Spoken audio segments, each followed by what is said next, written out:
सियासी माहौल आपने बचपन से ही पाया, तो वो बचपन की ईदें और आज की ईद, ये इतनी सारी जिम्मेदारियां, इतनी वजारतें संभालने के बाद कितनी मुख्तलिफ होती है आज की ईद उन ईदों से? याद आती है वो? बिस्मिल्लाहिर्रहमानिर्रहीम। अल्लाहुम्मा सल्ली अला मुहम्मदिन व आले मोहम्मद।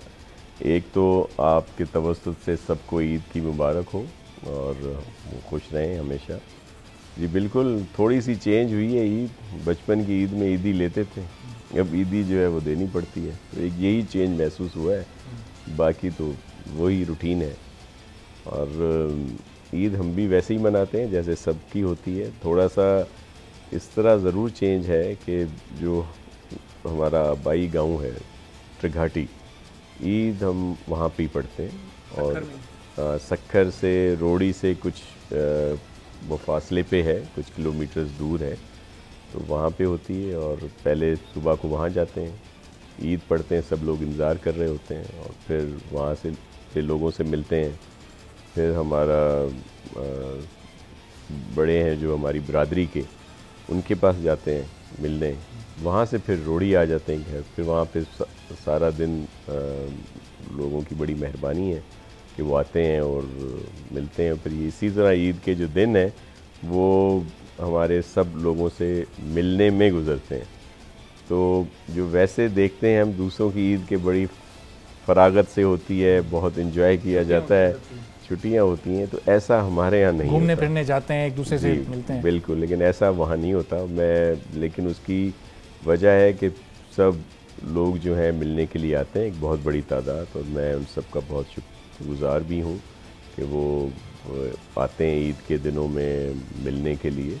आजकल के दिनों में जैसे कोविड है, तो उसके लिए SOPs पर अमल करते हुए कुछ एहतियाती तदाबीर ज़रूर इख्तियार करते हैं कुछ दिनों से, जब से ये है, तो इसलिए थोड़ी सी ईदें मुख्तलिफ गुजरी हैं। अदरवाइज़ तो बहुत ज़्यादा लोगों से मिलने जुलने में रहते हैं, तो ये है सारा। सही। तो शायद ज़ाहिर ये कुर्बानी की ईद है, ये बड़ी ईद, ईद उल अज़हा। अपना बचपन आपको याद आता होगा, किस तरह कुर्बानी उस वक्त होती थी? गांव में रहते थे या उसी वक्त कराची आना जाना होता था? ईद उल अज़हा ख़ास तौर पर ये कुर्बानी वाला जो सिलसिला होता है, ये कितना अब आपकी ज़िंदगी में मुख्तलिफ हो गया? देखिए, पहले तो जो कुर्बानी के जानवर हमारे यहाँ तो यही है कि काफ़ी अरसे से पाले जाते हैं और फिर उनका देखभाल भी की जाती है। तो उनको बड़ा, अगर बिल्कुल ही आप बचपने में चले जाएं तो बड़ा देख के खुश होते थे, देखते थे कितने हैं क्या कि हमारे यहाँ।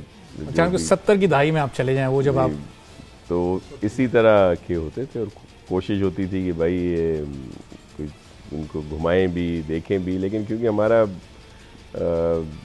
वैसे ऐसा कोई सिलसिला नहीं था। तो दिलचस्पी थी आपको कि जिस तरह आजकल के बच्चे हम देखते हैं कि मंडी जाते हैं, जानवर के साथ आते हैं, और बड़ा मंडी तो हमारा जाना होता नहीं था। आप अपने इलाके गाँव के हैं, तो वैसे तो देहाती लोग हैं, तो इस तरह की चीज़ें नहीं होती मंडियों में जाना।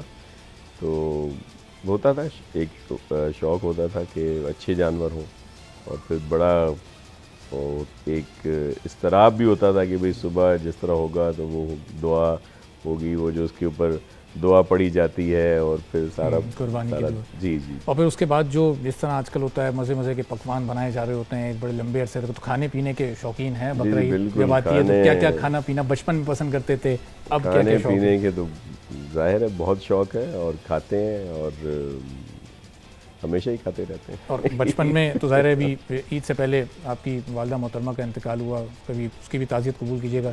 ज़ाहिर बचपन में तो उनके हाथ के खाने आप खाते होंगे। जी बिल्कुल बिल्कुल। तो वो उनके साथ ज़रा गुजारी हुई ईदों की क्या है? ज़ाहिर है बड़ों की बड़ी कमी महसूस होती है। पहले वालिद साहब, अल्लाह उनको जन्नत में जगह दे, उनकी कमी महसूस होती थी। अब वालदा, अल्लाह उनको जन्नत में जगह दे, उनकी ज़ाहिर है तो ये कमी तो कभी पूरी नहीं होती।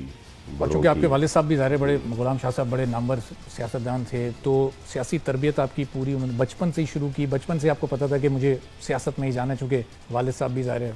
जी बिल्कुल, ज़ाहिर है उसी फैमिली से हैं। तो मेरे वालिद साहब गुलाम शबीर शाह MPA थे 70s में, जो इलेक्शन हुए थे उसमें, और वो देखते थे शुरू से ही जिस तरह वो काम करते हैं, तो उसी तरह फिर हम भी वही कंटिन्यू किया और काम करते रहे हैं, करते आ रहे हैं। जी। अच्छा, उस वक्त जो एक सियासत होती थी और अब की आजकल की जो सियासत होती है, कुछ मुख्तलिफ सियासत में महसूस करते हैं आजकल बड़े इल्ज़ामात एक दूसरे पर डायरेक्टली लगते हैं, ज़ाती नौयत के भी, जी, ज़ाती बिल्कुल। ज़िंदगियों को भी सियासत में उछाला जाता है।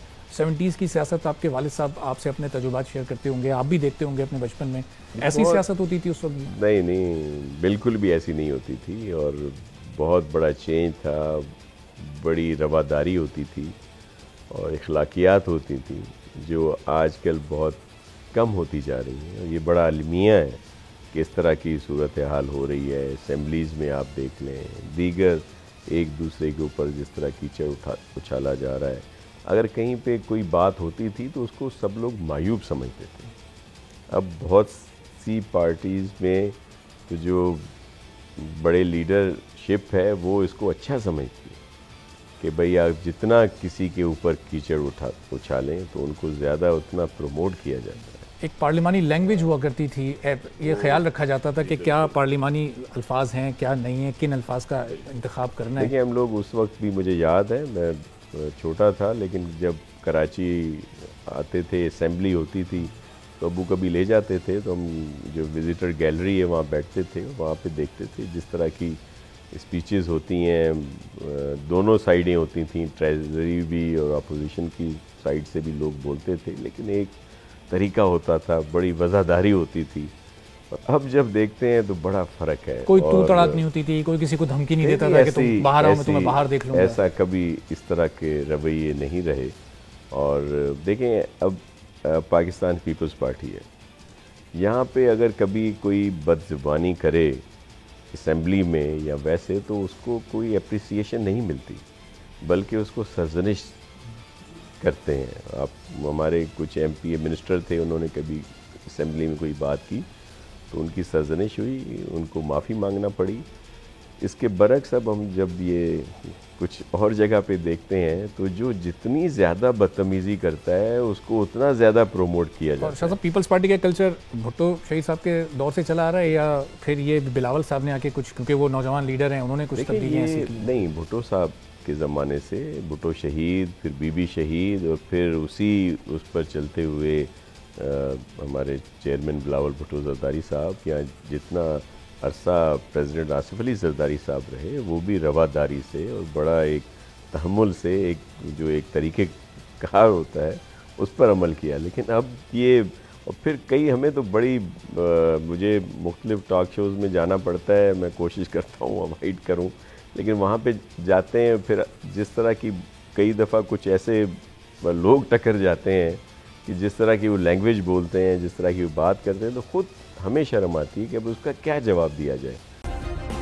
सब्सक्राइब करें और बेल दबाएं ताकि कोई खबर रह न जाए।